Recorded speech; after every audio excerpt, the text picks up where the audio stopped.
আমার আল্লাহ পাক রব্বুল আলামিন কোরআনে কারিমে জানিয়ে দেন, ওয়ামা খলাকতুল জিন্না ওয়াল ইনসা ইল্লা লিয়াবুদুন। ও দুনিয়ার মুসলমান ইমানদার আল্লাহর গোলামারা শুনো, আমার আল্লাহ পাক রব্বুল আলামিন বলেন, আমি জিন এবং মানুষকে একমাত্র আমার ইবাদত করার জন্য সৃষ্টি করেছি।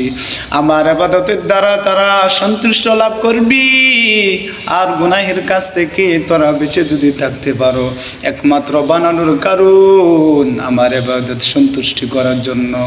দুনিয়ার মানুষ, এখনকার যুগের মানুষ রে যুবক, দুনিয়ার মানুষ এমন হয়ে গেল, 4 ওয়াক্ত 5 ওয়াক্ত নামাজের আজানে ধ্বনি উঠে, একবার নয়, 2 বার নয়, 3 বার নয়, 5টি ওয়াক্তবার আজানে ধ্বনি উঠে। একবারও কি চিন্তা করো কিসের জন্য ওই মসজিদে মাইকের আওয়াজ হয়? কিসের